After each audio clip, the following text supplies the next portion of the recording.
Picture this. It's Thanksgiving Eve, 1971.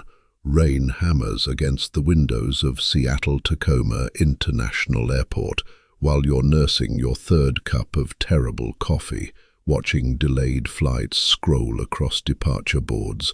The smell of cigarette smoke mingles with jet fuel and that particular airport mustiness that hasn't changed in 50 years. Now, before we dive into this rabbit hole together, take a moment to hit that like button. Not because some algorithm demands it, but because you're about to discover that everything you think you know about the most famous unsolved crime in American history is probably wrong. And hey, drop a comment telling me where you're watching from and what time it is. Are you bundled up somewhere cold, or are you sweating through another summer evening? Here's what I want you to do.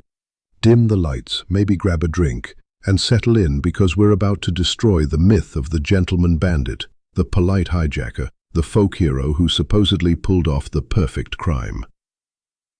Let's be clear.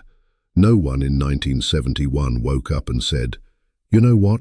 I think I'll become a legendary sky pirate today and vanish into the misty Pacific Northwest like some kind of criminal ghost." The reality. What happened on Northwest Orient Flight 305 wasn't a carefully orchestrated heist by a criminal mastermind. It was more like a desperate gamble by someone who'd already lost everything, and the evidence suggests he probably lost his life too. Here's what Hollywood wants you to believe. D.B. Cooper was a suave, sophisticated gentleman who politely asked for a bourbon and soda, calmly explained his plan to the flight attendant, and then parachuted into legend wearing a business suit and a knowing smile. But let's talk about what actually happened, shall we? You're sitting in seat 18C on a Boeing 727, and you've just done something that will either make you famous or get you killed. Probably both. The flight attendant, Florence Schaffner, initially thought you were just another businessman trying to hit on her, because that's what middle-aged men in suits did to young flight attendants in 1971. There was no HR department at 30,000 feet. When you opened that briefcase and showed her what looked like dynamite, her face went white. Not movie white, real white. The kind of white that happens when someone realizes they might die today. You weren't smooth. You weren't calm. According to the FBI files, your hands were shaking when you lit that cigarette. Your voice cracked when you made your demands. This wasn't Ocean's 11. This was a man who'd run out of options and was now improvising his way through what might be his final hours. The gentleman bandit image, that came later, crafted by a media hungry for a folk hero in an era of Vietnam and Watergate. The real you was probably terrified, desperate, and making it up as you went along. Here's where the myth gets interesting, because your demands weren't the work of a criminal mastermind. They were oddly specific in some ways and completely amateur in others. You asked for $200,000 in $20 bills. Why 20s? Because in 1971 that was the largest denomination most people ever saw. You weren't thinking like a bank robber. You were thinking like someone who'd never handled serious money before. You also demanded 4 parachutes. Not 1, not 2, 4. The FBI initially thought this was brilliant. You were ensuring they wouldn't give you sabotaged chutes because they'd assume you might force crew members to jump with you. But here's the thing. You probably just didn't know how many you'd need. You weren't a paratrooper. You were winging it. The fuel truck request? That made sense. You needed the plane to stay airborne long enough to figure out your next move, but everything else about your plan screamed amateur hour. You didn't case the airport. You didn't have an escape route. You didn't even have a backup plan. While you waited for your demands to be met, you ordered that bourbon and soda. Not because you were cool under pressure, but because you were probably scared out of your mind and needed liquid courage. The flight attendants later described you as polite but nervous, chain-smoking and constantly checking your watch. You weren't a master criminal. You were a desperate man buying time while you figured out how to survive the next few hours. Let's talk about your ride. A Boeing 727-100. If you'd done any research, which you clearly hadn't, you'd have known this was possibly the worst aircraft to hijack for a parachute escape. The 727 has what's called an aft stairway, that little fold-down staircase at the back of the plane. In theory, you could lower it in flight. In practice, well, that's where things get complicated. The crew tried to talk you out of it. They explained that opening the aft stairs would create massive drag, potentially stalling the aircraft. The wind shear alone could rip you apart before you even cleared the plane. But you insisted, probably because you'd seen it in a movie or read about it somewhere and thought, how hard could it be? Here's what you didn't know. The 727's aft stairs had never been used for a mid-flight exit by anyone who lived to tell about it. You were essentially volunteering to be a test pilot for a maneuver that Boeing engineers had nightmares about. The weather outside was getting worse. Rain was turning to sleet, visibility was dropping, and the wind was picking up. You were about to jump into a Pacific Northwest storm wearing a business suit and a parachute you'd never used before. The crew kept glancing at each other with that look people get when they're watching someone make a catastrophically bad decision but can't stop them. You released the 36 passengers in Seattle, keeping only the crew. Smart move, actually. Fewer witnesses, less chaos. But as the plane took off again, heading south toward Mexico City as you'd demanded, you had to be wondering, what the hell happens next? Now comes the part where reality crashes into your half-formed plan like a freight train. You're in the back of the plane, staring at that aft stairway, and the crew is trying to explain why this is suicide. First, the technical problems. The plane needs to fly at specific settings, flaps down, landing gear extended, speed under 200 knots, just to make the stairway deployment survivable. Even then, the wind blast would be like sticking your head out of a car window at highway speeds, except you're at 10,000 feet in a freezing rainstorm. You're wearing a business suit. Not a jumpsuit, not cold weather gear. A thin business suit that's about as useful for skydiving as a paper umbrella in a hurricane. The parachute you chose was a military surplus NB6, a training chute that required manual deployment. No automatic ripcord, no backup systems. You had to know exactly when and how to pull it, or you'd become a very well-dressed crater. The crew watched you struggle with the parachute harness. You clearly had no idea what you were doing. The straps were twisted, the chest buckle was backwards, and you kept asking questions that made it obvious you'd never worn a parachute before in your life. But here's the thing that really gets me. You left your tie behind. Your clip-on tie. After all that effort to look like a businessman, you took off the tie and left it on the seat. Was it practical? Symbolic? Or were you just so terrified that you weren't thinking clearly anymore? The flight attendant, Tina Mucklow, later said, "You seemed nice but increasingly agitated.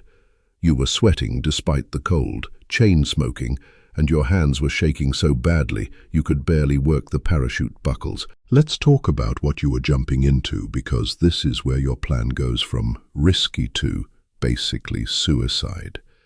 It's 8 p.m. on November 24th, 1971. You're somewhere over southwestern Washington, and it's not just raining, it's a full Pacific Northwest storm. Temperature at ground level is around 36 degrees Fahrenheit. At 10,000 feet, try 7 degrees below zero. That business suit you're wearing? It's about to become a very expensive freezer bag. The terrain below isn't some nice flat farmland where you can roll to a gentle stop. It's the Cascade foothills, dense forest, steep ravines, and enough old-growth trees to impale a small army. Even if you survived the landing, you'd be lost in wilderness that swallows experienced hikers with proper gear. Visibility was near zero. You couldn't see the ground. The crew kept trying to talk you out of it. They offered alternatives. Land in Reno, take a car, negotiate further. But you'd passed the point of no return psychologically. You'd committed to this insane plan, and backing down probably felt more terrifying than jumping. Here's what the FBI figured out later. You had maybe a 1 in 10,000 chance of surviving that jump under those conditions, and that's being generous. Professional skydivers with decades of experience wouldn't attempt what you were about to do. But you weren't thinking about statistics. You were thinking about escape, about freedom, about becoming someone other than whoever you'd been before you got on that plane. You did so, he made Brenda Lockett. At 8:13 p.m., you did something that still gives me chills when I think about it. You walked to the back of that Boeing 727, looked down into the howling darkness, and jumped. The crew felt the plane suddenly lift as your weight disappeared. The aft stairs bounced violently in the wind, and then nothing. Just the sound of engines and storm, and the knowledge that somewhere below, a man in a business suit was falling through the night. What were you thinking in those final seconds? Were you terrified? Relieved? Did you regret it the moment you stepped off that stairway?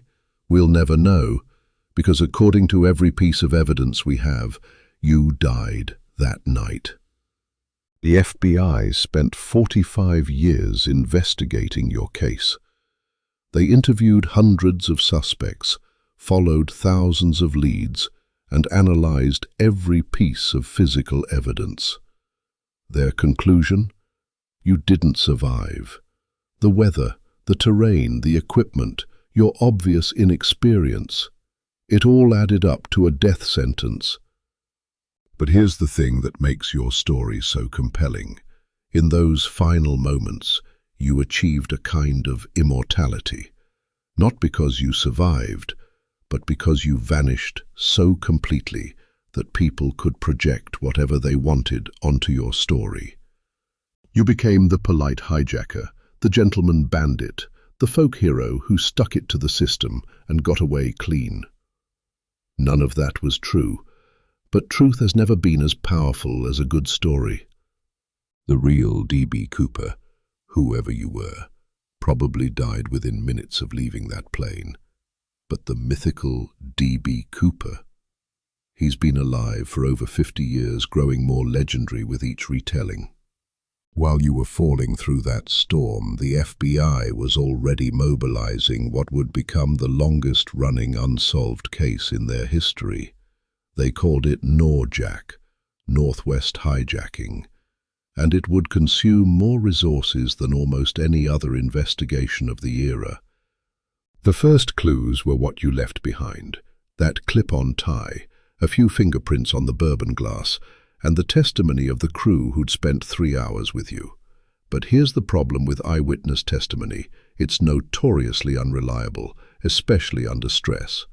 The crew described you as middle-aged, around 5'10", with dark hair and olive skin. You spoke without a regional accent, seemed familiar with business terminology, and knew enough about parachutes to reject the first one they brought you. But beyond that, the descriptions varied wildly. Some said you seemed military. Others thought you might be an aerospace engineer. The FBI built composite sketches, but they looked like half the middle-aged men in America. You were simultaneously distinctive enough to hijack a plane and generic enough to disappear completely. The investigation revealed something interesting. You weren't a career criminal.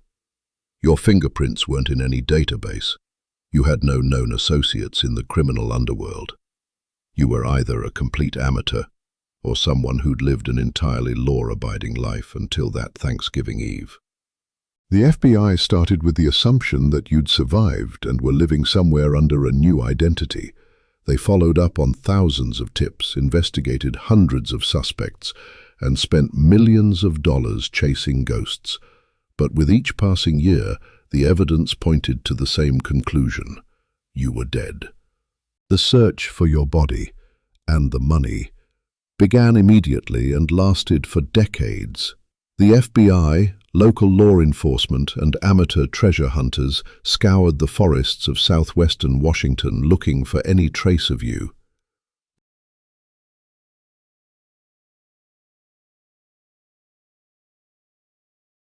They found nothing, no parachute, no body, no money. The forest had swallowed you completely, which actually supports the theory that you died on impact. The Cascade Wilderness is notorious for hiding things.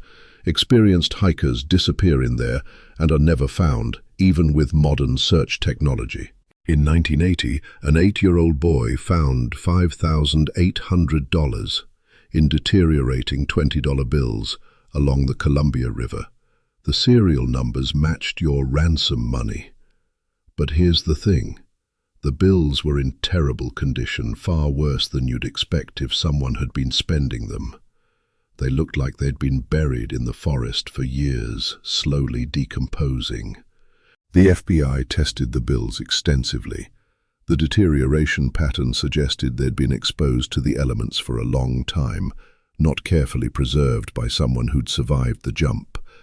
It was more evidence that you died that night, and the money had scattered when your body hit the ground. Amateur investigators, Cooperites they call themselves, have spent decades searching for you. They've found old parachutes, pieces of aircraft and various artifacts, but nothing definitively linked to your case. The forest keeps its secrets well. Some searchers became obsessed, spending their life savings and decades of their lives looking for a man who was probably dead within hours of jumping. Your story had become bigger than you ever were, inspiring a kind of modern treasure hunt that continues today. Over the years, the FBI investigated over 800 suspects. Each one seemed promising at first, and each one ultimately led nowhere. Let me tell you about a few of the most compelling candidates, because they reveal something important about how desperately people wanted to solve your mystery. Richard Floyd McCoy pulled off a nearly identical hijacking just months after yours. Same MO, same type of plane, same parachute escape. The FBI was convinced they'd found you, until McCoy was caught and turned out to be too young and too tall to match the crew's description. He died in a shootout with FBI agents in 1974, taking his secrets with him. Then there was Kenneth Christensen, a Northwest Orient employee who looked remarkably like the FBI sketches. He had access to the airline's operations, knew the Boeing 727 intimately, and even resembled you physically. But his family provided alibis, and the timeline didn't quite work. Robert Rackstraw, a Vietnam veteran and career criminal, became a favorite suspect among amateur investigators. He had paratrooper training, a criminal background, and the right age and build, but DNA evidence eventually ruled him out. The problem with all these suspects is that they fit the profile too well. They were exactly the kind of people you'd expect to pull off a hijacking. Experienced criminals, military veterans, aviation experts. But everything about your case suggests you were none of those things. You were an amateur, a desperate amateur, who got lucky for exactly 3 hours, and then died in the most predictable way possible. The FBI's best guess. You were probably a middle-aged businessman facing financial ruin who decided to go out in a blaze of glory, rather than face bankruptcy or disgrace. Here's where your story gets really interesting, because what happened after you jumped became more significant than the crime itself. You became America's favorite criminal, the polite hijacker who said please and thank you while committing a federal crime. Why did the public fall in love with you? Because you represented something people desperately wanted to believe in during the early 1970s. Vietnam was tearing the country apart. Watergate was destroying faith in government, and the economy was struggling. You were the little guy who stuck it to the system and got away clean. The media loved you because you were the perfect story, mysterious, non-violent, and just outrageous enough to capture imaginations. You didn't hurt anyone, You were polite to the crew, and you vanished like a ghost. In an era of violent crime and social upheaval, you were almost quaint. Hollywood made movies about you. Musicians wrote songs. You became a folk hero, the gentleman bandit who pulled off the perfect crime. The fact that you probably died horribly in a forest was conveniently ignored in favor of the more romantic narrative. But here's the thing that really bothers me. Your story inspired copycats. In the months following your jump, there were dozens of similar hijackings. Most of them ended badly, with arrests, crashes, or deaths. You'd accidentally created a template for disaster that other desperate people tried to follow. The airline industry was forced to implement new security measures, metal detectors, baggage screening, armed air marshals. All of that came partly because of what you did on Flight 305. You changed air travel forever, and not necessarily for the better. Let's get technical for a moment, because the science of your jump tells us everything we need to know about your chances of survival. You jumped at approximately 10,000 feet in a rainstorm with near-zero visibility. The temperature was below freezing. The wind was gusting up to 80 miles per hour, and you were wearing a business suit. Professional skydivers call these conditions unsurvivable. The parachute you chose was a military surplus NB-6, designed for trained paratroopers jumping in daylight under controlled conditions. It required manual deployment at exactly the right altitude and speed. Get it wrong, and you'd either deploy too early and get blown off course, or too late and become a crater. Your rate of descent would have been around 1,000 feet per minute in those conditions. That gave you roughly 10 minutes to figure out where you were, deploy your chute, and find a landing spot in complete darkness. Oh, and you had to do all this while being battered by freezing rain and hurricane-force winds. The FBI consulted with military parachute experts who were unanimous. You didn't survive. The combination of weather, terrain, equipment, and your obvious inexperience created a perfect storm of lethality. Even if you'd deployed your chute successfully, you would have been blown miles off course and probably died of exposure before morning. The physics are unforgiving. Terminal velocity in those conditions, the wind shear, the temperature drop, the impact with trees, any one of these factors could have killed you. All of them together? It wasn't a jump. It was elaborate suicide. But people don't want to hear about physics. They want to believe in the impossible, in the perfect crime, in the man who beat the system and walked away free. Let's follow the money, because that's where your story gets really interesting. The FBI recorded the serial numbers of all 10,000 $20 bills they gave you, every single one. They distributed these numbers to banks across the country and waited for you to start spending. They're still waiting. In over 50 years, only a tiny fraction of that money has ever surfaced. Those deteriorated bills found by the Columbia River in 1980, that's it. No other confirmed Cooper bills have ever entered circulation. Think about that for a moment. $200,000 in cash, and virtually none of it has ever been spent. This is perhaps the strongest evidence that you died that night. If you'd survived, you would have needed to spend at least some of that money. Food, shelter, transportation, basic survival requires cash. But the money never appeared, which suggests it's still out there in the forest, slowly decomposing along with your remains.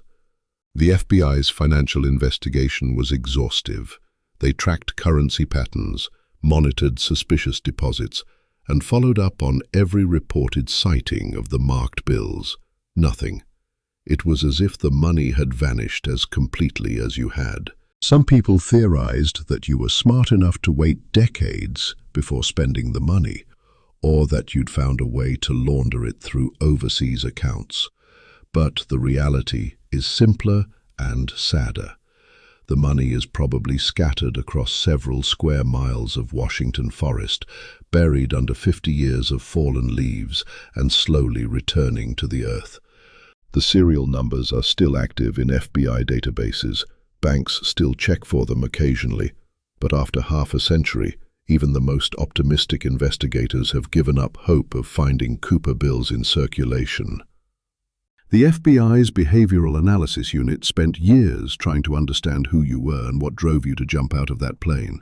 Their profile is fascinating, and it paints a picture of a man very different from the folk hero legend. You were probably middle-aged, facing a personal or financial crisis that seemed insurmountable. Maybe bankruptcy, divorce, job loss, or serious illness. Something had pushed you to the point where hijacking a plane seemed like a reasonable option.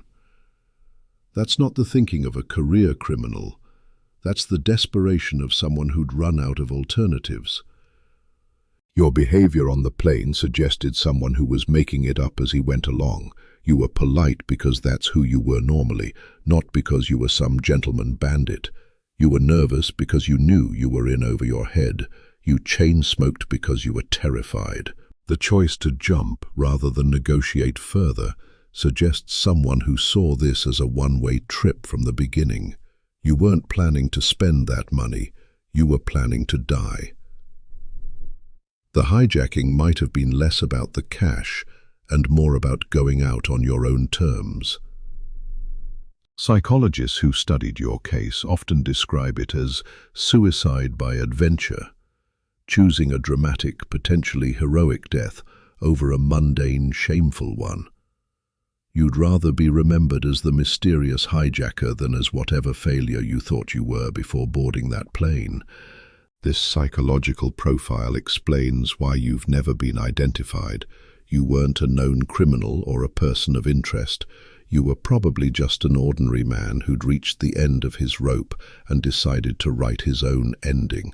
The FBI officially suspended active investigation of your case in 2016, but that doesn't mean they've given up entirely. Modern technology has opened new possibilities for solving cold cases, and yours is no exception. DNA analysis has advanced dramatically since 1971. The FBI has extracted genetic material from evidence you left behind, that tie, the bourbon glass, even microscopic skin cells from the parachute harness. They've used this DNA to rule out dozens of suspects over the years. But here's the problem. Without a body or a confirmed identity, DNA can only eliminate suspects, not identify you. They'd need a sample from a known relative or a database match to make a positive identification. So far, that hasn't happened. Ground-penetrating radar and satellite imagery have revolutionized search techniques. Amateur investigators use these tools to scan the forest for anomalies that might indicate crash sites or buried evidence. They've found interesting objects, but nothing definitively linked to your case. The Internet has created a global community of Cooper researchers who share theories, evidence, and search results. They've digitized FBI files, analyzed weather patterns, and created detailed maps of possible landing zones. Their dedication is impressive, even if their conclusions are often wildly speculative. Some investigators have focused on the tie you left behind, analyzing its fabric, construction, and potential manufacturer. They've traced it to specific stores and time periods, hoping to narrow down your identity. It's detailed work, but it hasn't led to a breakthrough. The most promising recent development might be advances in forensic genealogy, the technique used to solve other cold cases by building family trees from DNA evidence. If your genetic material matches someone in a genealogy database, it could finally answer the question of who you were. Your jump opened a Pandora's box of copycat crimes that the aviation industry is still dealing with today. In the year following your hijacking, there were 31 similar attempts. Most ended in arrest, injury, or death. Richard Floyd McCoy, who I mentioned earlier, came closest to replicating your success. He hijacked a United Airlines flight, demanded $500,000, and parachuted into the Utah wilderness. Unlike you, he was caught within days and sentenced to 45 years in prison. He escaped and was killed in a shootout with FBI agents. Others weren't so lucky. Martin McNally tried to hijack an American Airlines flight and jump with $500,000.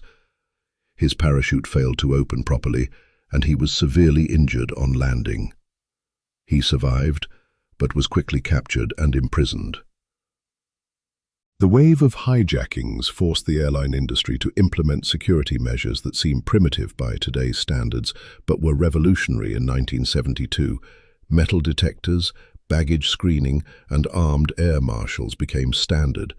The casual, open access to aircraft that made your crime possible was gone forever. Your case also changed federal law. The death penalty was reinstated for air piracy, and sentences for hijacking were dramatically increased. The message was clear. The government wouldn't tolerate another D.B. Cooper. But perhaps the most significant consequence was psychological. You'd shown that it was possible to hijack a plane and escape, at least temporarily. That knowledge inspired desperate people to try increasingly dangerous schemes, often with tragic results. The romantic image of the gentleman hijacker obscured the reality that your crime had made air travel more dangerous and less free for everyone.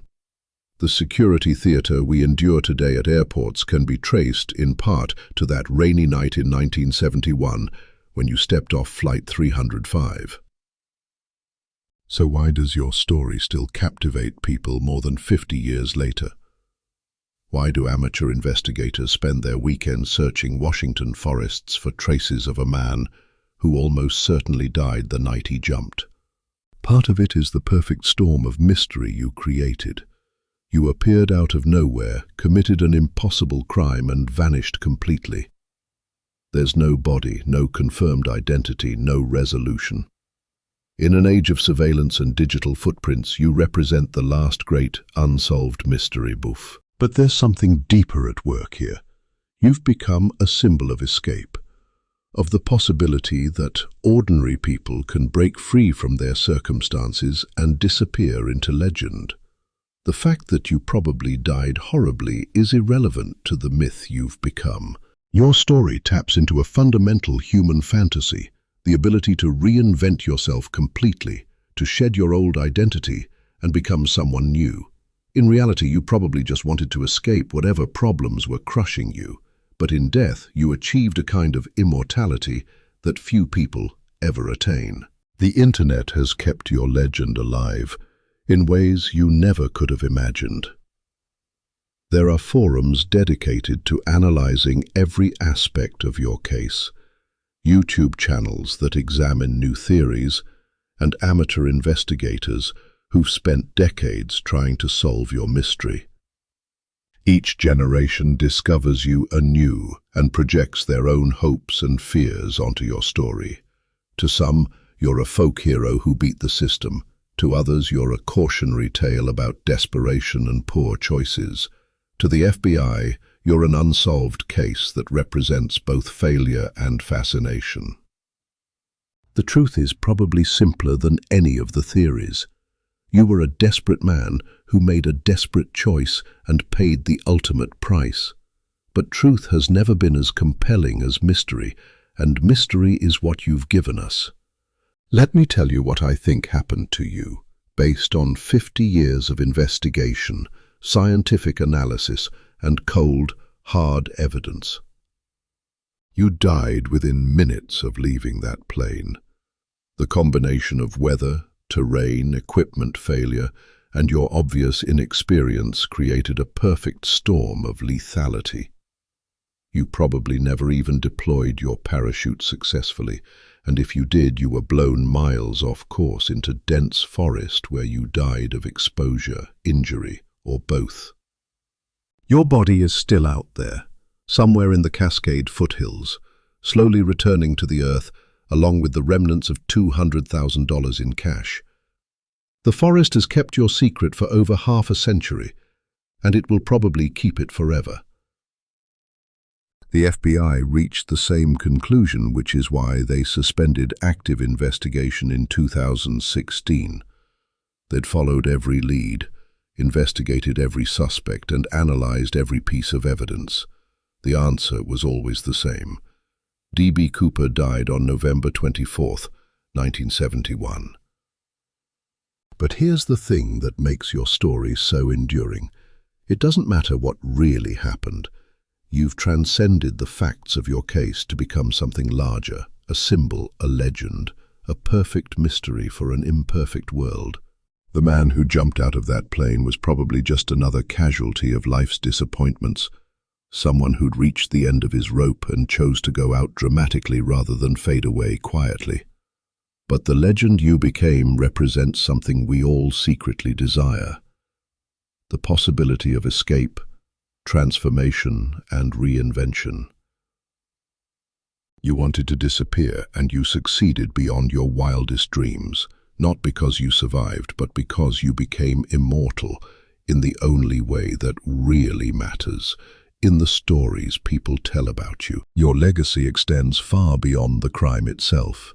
You changed aviation security forever, inspired countless books and movies, and created a cottage industry of amateur investigators who've spent decades trying to solve your mystery. But perhaps most importantly, you've become a mirror that reflects our own desires and fears.